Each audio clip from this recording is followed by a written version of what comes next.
મિત્રો આજે આપણે ચંદ્રેશ્વર મહાદેવના મંદિરની એક્ઝેક્ટ સામે આવી ગયા છીએ। આ ઘોઘા સર્કલથી રોડ આવે છે અને આ ઓનેસ્ટી ફાસ્ટ ફૂડ છે।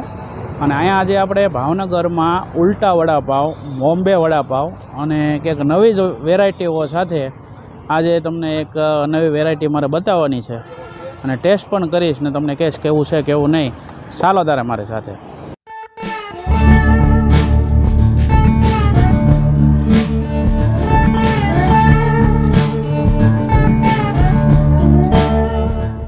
આ કયો સોસ છે? તંદૂરી સોસ। તંદૂરી।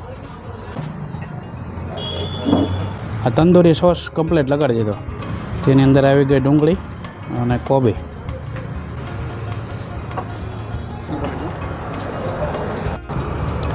તો હવે જે તંદૂરી વડાપાવ છે તેને આ રીતે શેકવામાં આવી રહ્યું છે। હવે તેને ફેરવવામાં આવી ગયું બટર।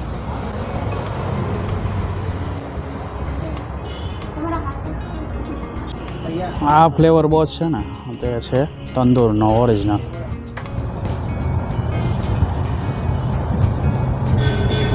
વડાપાવ જે બોમ્બે સ્ટાઇલ આવે છે એ બની રહ્યા છે।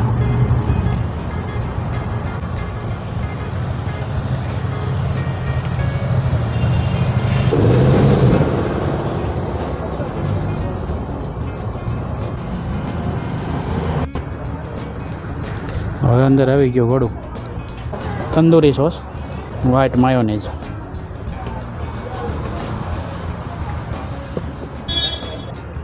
આવી ગયું ચીઝ।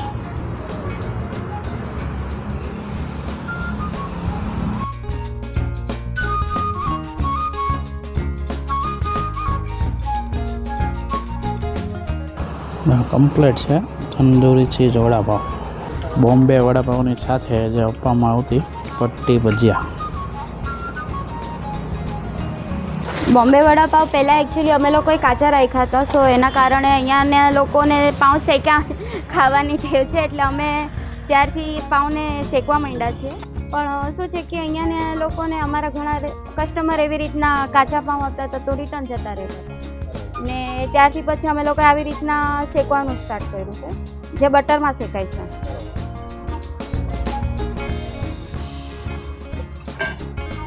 આ છે ગ્રીન ચટણી, મરચાં ને ઓનલી કોથમીરની,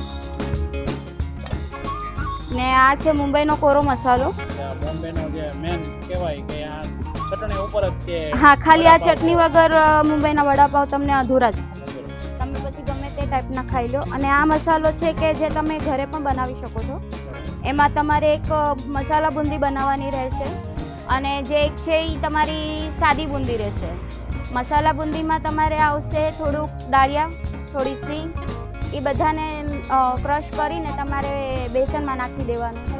થોડોક ગરમ મસાલો એડ કરવાનો છે, થોડાક લસણ એડ કરવાના અને મીઠું એડ કરવાનું। અને પાછળથી જ્યારે તમે બધું ક્રશ કરીને તમે બેસનમાં નાખીને પછી એની તમારે એક મસાલા બુંદી પાડવાની છે, બીજી છે એ તમારે સાદી બુંદી પાડવાની રહેશે। એમાં મીઠું મરચું કાંઈ એડ નહીં રહેશે। અને બધાને પછી પાછું ક્રશ કરીને તમે જ્યારે બુંદી પાડી લ્યો છો પાછું ક્રશ કરીને એમાં પછી પાછળથી તમારે મરચું અને ખાલી મીઠું એડ કરવાનું। હા, તીખાસ પ્રમાણે ચાહે તમે મસાલો, ચાહે તમે તીખું મરચું લ્યો, કાશ્મીરી મરચું લ્યો, જે મરચું લ્યો તમે લઈ શકો છો। આ સાથે ભજી છે, ખજૂરની ચટણી, ખજૂર અને ખાંડની ચટણી બનાવું છું અને એમાં થોડીક તીખી ચટણી એડ કરીને।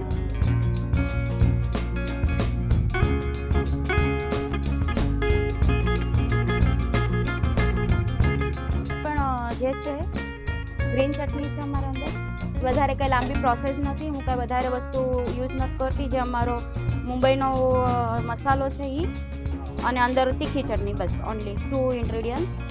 અને બારે આવશે અમારું બટેટાનું પૂરણ। હા, બે બાજુ।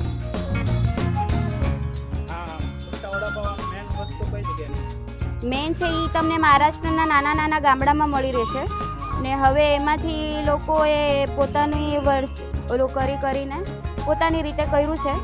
એવી રીતના જે રિયલ એની ટ્રીક છે એ યાદ છે કે તમે મહારાષ્ટ્રના નાના ગામડાઓમાં જશો તો તમને આ રીતે બનાવીને મળશે।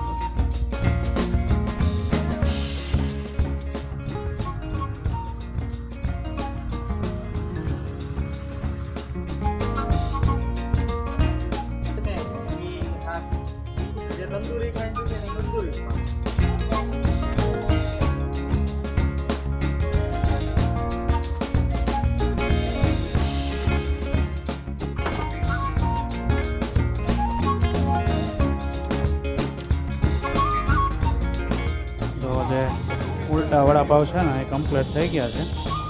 સાથે તેની કોરી ચટણી છે, નાસિક સ્પેશિયલ, અને ખજૂર આંબલીની ચટણી. તો ચાલો મિત્રો, આપણે કારની રાહ જોઈ રહ્યા હતા કે વડાપાવ તૈયાર થાય પછી ટેસ્ટિંગ કરીને તમને કહીએ. તો આપણી સમક્ષ 3 જાતના વડાપાવ અત્યારે આપણી સામે છે. આ છે આપણે તંદૂરી વડાપાવ જે આપણે લીધું છે.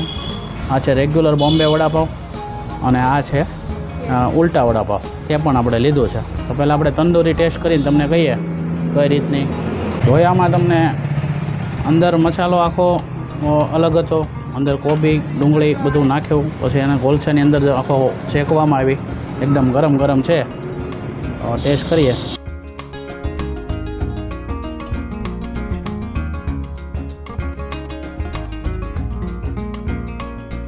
ટેસ્ટમાં તો એકદમ જોરદાર છે.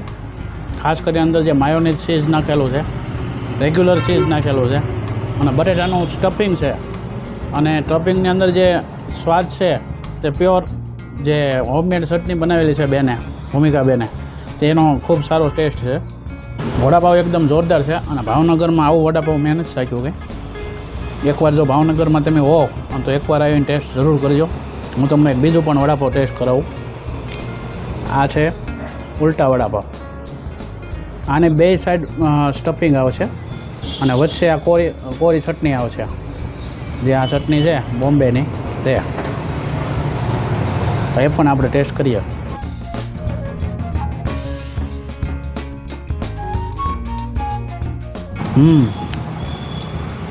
આનો જે અંદરની ચટણીનો છે ને પહેલો ટેસ્ટ આવે છે. એનું કારણ એ છે કે અંદર જે લસણ, ગરમ મસાલો જે ઓરિજિનલ બોમ્બેમાં જે મળે ને તેવો સેમ છે.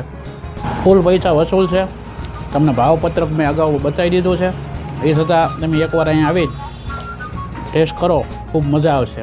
ચાલો તો હું એન્જોય કરું અને તમને પણ કહું. એ પહેલાં હું તમને ભાઈનું કહી દઉં એડ્રેસ કે ચંદ્રેશ્વર મહાદેવ મંદિર છે એની એક્ઝેક્ટ સામે નાયદાસ કોમ્પ્લેક્સ છે, અને નીચે જ છે ઓનેસ્ટી વડાપાવ. ચાલો નવા વિડીયોમાં ફરી મળશું. જય ભારત, જય હિન્દ.